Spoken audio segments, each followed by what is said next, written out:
Karena itu sudah melanggar semua permusyawaratan perwakilan.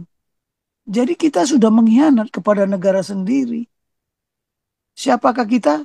Dan musuh yang terbesar, ya bukan ancaman dari luar dan ancaman dari dalam, tapi pengkhianatan, pengabaian, ya, mengkhianati konstitusi sama Pancasila.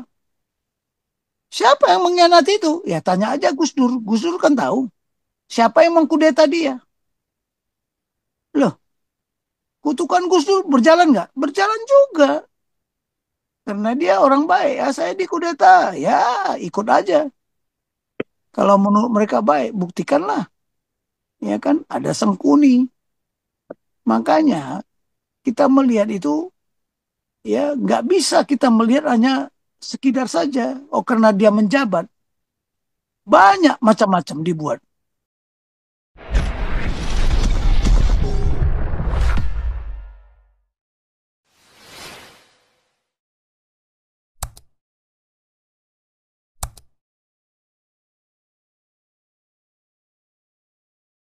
Dan yang berisi prinsip-prinsip kebenaran yang sudah diuji kebenarannya, yang diyakini kebenarannya dan telah teruji di medan pertempuran. Itu doktrin yang digunakan apa? Untuk mengambil keputusan. Karena keputusan sebaik apapun, sekecil apapun pasti mengandung resiko dan konsekuensi di dalam apa? Menggunakan kekuatan dan kemampuan. Itu doktrin dalam rangka apa? Membela negara. Kalau dogma lain, dogma itu keyakinan fanatis. Ya, fanatis. Silakan pilih. Ya, kalau kita memakai agama Kristen, walaupun tidak ada agama Kristen sebenarnya. Agama Kristen, kalau kita sebagai seorang orang Kristen, agama lain pasti gak benar. Kalau doktrin tidak, semua orang boleh, terserah. Terserah. Kenapa? Dalam proses pengambilan keputusan. Kalau dogma sudah lain, memang diputuskan harus seperti itu. Itu bedanya. Nah, kita tinggal melihat, menilai. Ya kan, makanya kalau menyimpang dari dogma itu, dia dianggap murtad. Kalau doktrin, boleh kita berbeda pendapat, dievaluasi, dianalisa, sehingga ketemulah memang ini yang seharusnya. Kalau ini tidak, diharuskan, dipaksakan. Kalau doktrin tidak, tidak ada disebutkan itu dipaksakan. Kalau dogma itu mengajarkan keyakinan yang fanatik. Hati-hati loh, beda. Seperti paradigma kata-kata agama. Saya bilang nggak ada agama, nggak ada agama.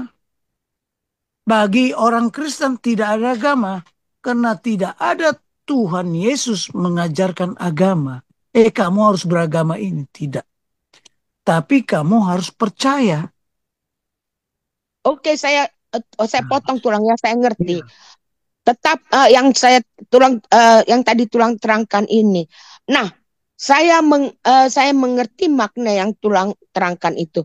Justru karena doktrin-doktrin yang mereka anut ini menjadi dogma, menjadi pakaian yang sudah menjadi ketetapan. Nah, itu yang dipegang oleh rakyat ini sendiri, masyarakat ini sendiri, sehingga doktrin-doktrin yang menjadi dogma, doktrin mereka itu menjadi dogma, padahal doktrin itu sudah tidak lagi sesuai dengan Undang-Undang Dasar Bhinneka Tunggal Ika dan Pancasila. Mereka hanya memakai dogma akan uh, grup-grup sebelah ini tulang dan menjadi Iya, dogma. makanya Nah, bukan masalahnya gini toh. Dogma dipasarkan jadi doktrin. Itulah bedanya saya bilang doktrin sama dogma itu berbeda. iya, Berbeda makna dan substansinya. Sekarang gini ya. Makanya saya yang mencetuskan bahwa kita ini sekarang konflik paradigma dan terminologi. Terminologi doktrin tidak sama dengan dogma. Nah, Ya, kedua, tapi kan itulah saya potong. Terminal doktrin tidak sama dengan terminologi dogma. Tetapi di dalam terminologi doktrin bisa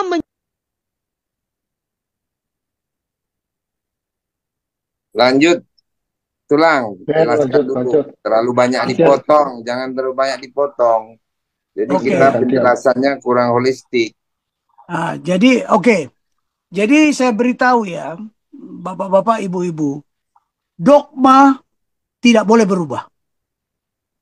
Tapi kalau doktrin boleh berubah nggak? Boleh, boleh. Karena kan tadi kan saya bilang telah diuji, ya.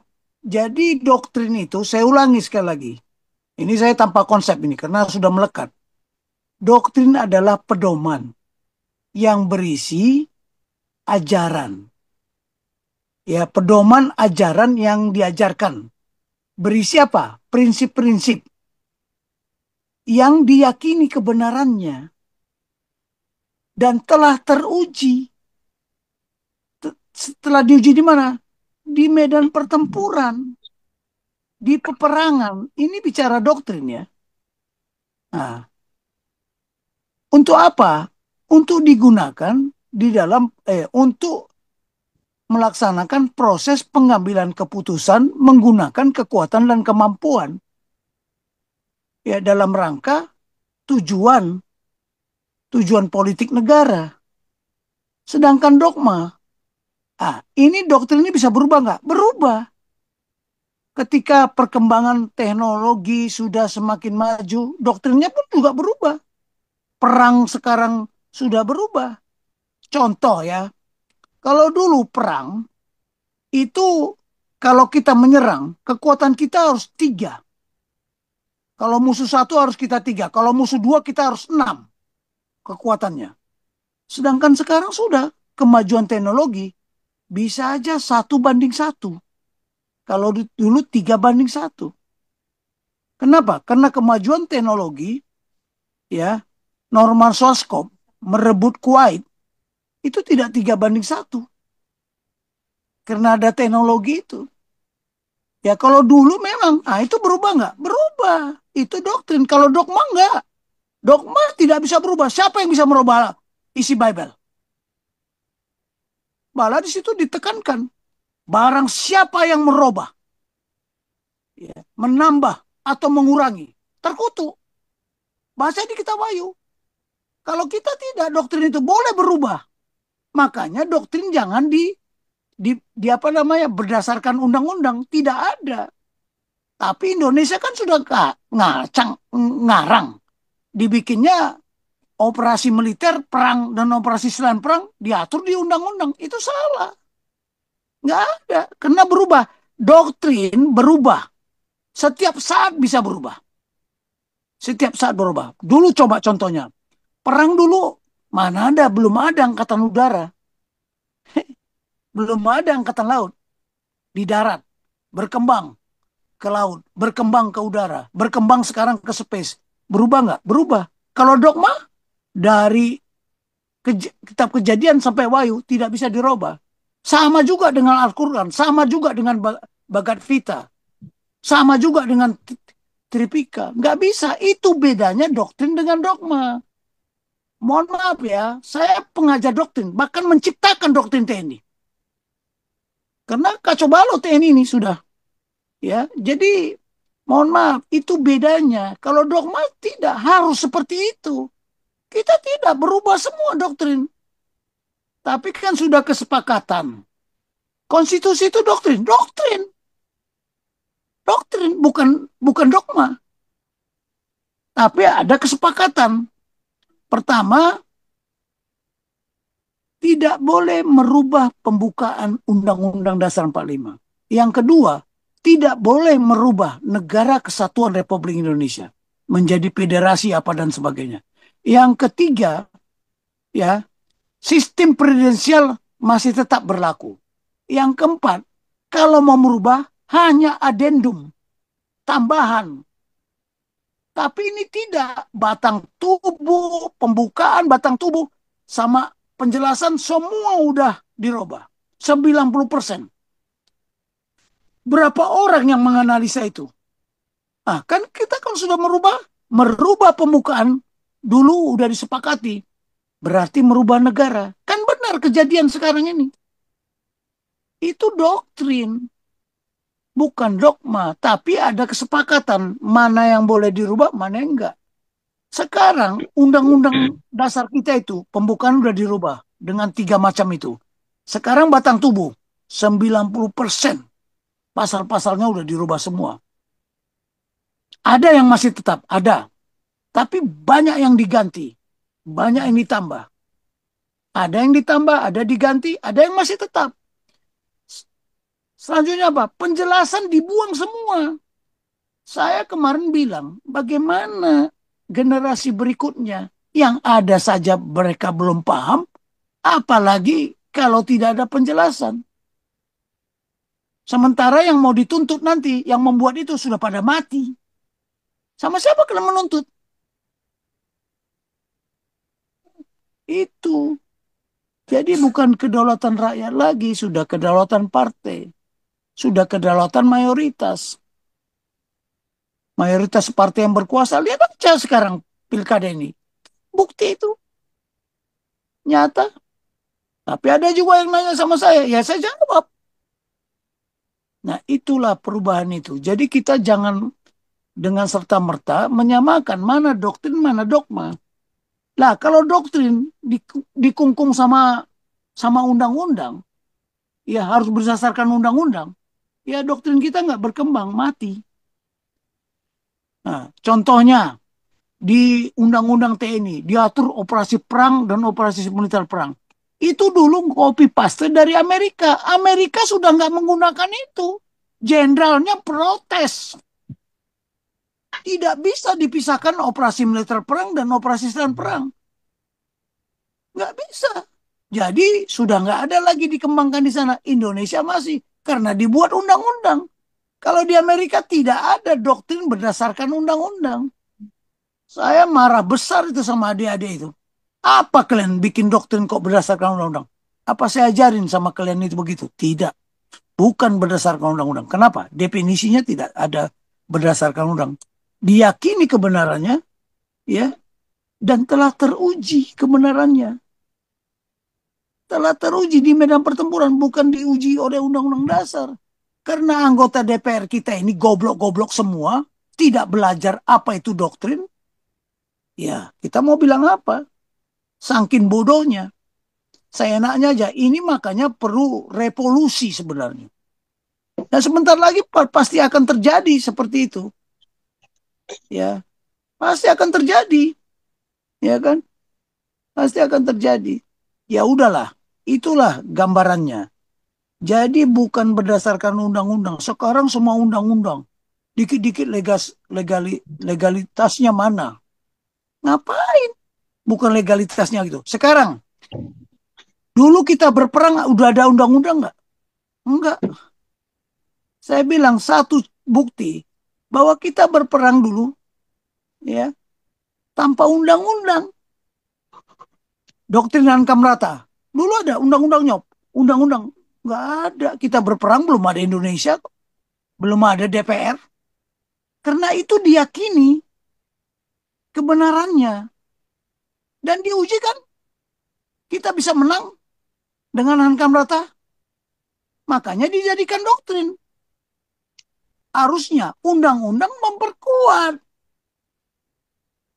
bahwa doktrin Kamrata menjadi doktrin pertahanan keamanan nasional.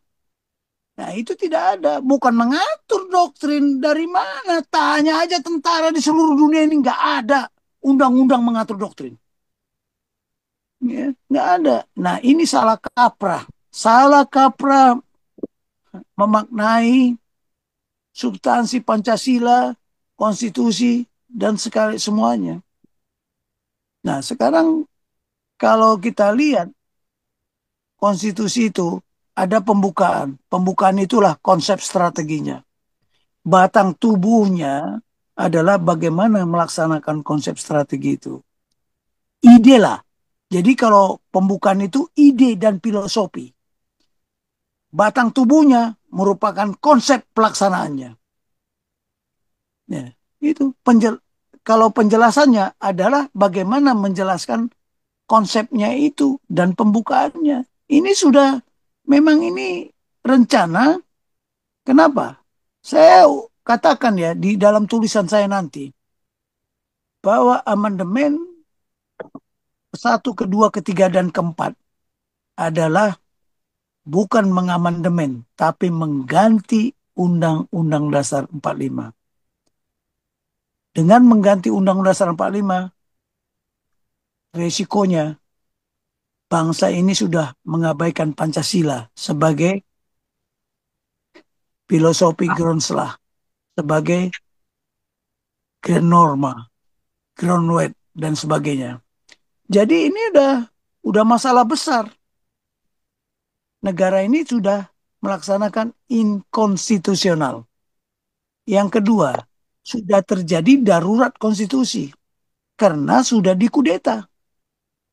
Dan amandemen itu ya ada konspirasi negara asing. Kita ada bukti-buktinya semua. Jadi amandemen itu merupakan pengkhianatan kepada negara kesatuan Republik Indonesia yang berdasarkan Pancasila. Pengkhianatan. Jadi dengan dihapuskannya lembaga tinggi negara, dihilangkannya GBHN, kemudian utusan golongan, karena itu sudah melanggar semua permusyawaratan perwakilan. Jadi kita sudah mengkhianat kepada negara sendiri. Siapakah kita? Dan musuh yang terbesar, ya bukan ancaman dari luar dan ancaman dari dalam, tapi pengkhianatan, pengabaian, ya mengkhianati konstitusi sama Pancasila. Siapa yang mengkhianati itu? Ya tanya aja Gus Dur. Gus Dur kan tahu. Siapa yang mengkudeta dia? Loh, kutukan Gus Dur berjalan nggak? Berjalan juga. Karena dia orang baik. Ya saya dikudeta. Ya ikut aja. Kalau menurut mereka baik, buktikanlah. Ya kan, ada Sengkuni.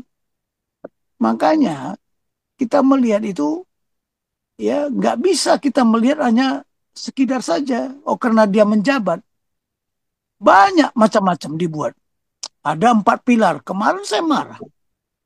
Ya, nggak, 4 pilar itu tidak berlaku ya. Mahkamah Konstitusi sudah membatalkan itu tidak boleh. Kenapa? Kenapa? Masa dibikin 4 pilar Pancasila, ya, kemudian Undang-Undang Dasar 45, Bhinneka Tunggal Ika, Negara Kesatuan, bukan itu 4 pilar. Apa yang sudah ada di konstitusi sudah lengkap semua. Pancasila juga ada di situ. Pilarnya apa? Ya satu, jangan diganti filosofi Groundslah, dasar negara itu cuma cukup satu. Konstitusi Undang-Undang Dasar 45. Karena di dalam konstitusi ada Pancasila. Berdasarkan Pancasila. Itu di pembukaan udah jelas. Walaupun tidak disebut Pancasila, tapi disebut berdasarkan ketuhanan yang Maha Esa, kemanusiaan yang ada dalam beradab, dan seterusnya. Jadi saya bilang mereka pintar merubah ini semua, tapi kita tidak bodoh. Ya, kita tidak bodoh. Jangan mau jadi bodoh seperti kerbau dicucuk hidungnya. Enggak. Enggak. Makanya cerdiklah seperti ular, bijaklah seperti merpati. Kenapa Tuhan ya memakai ular dan memakai merpati?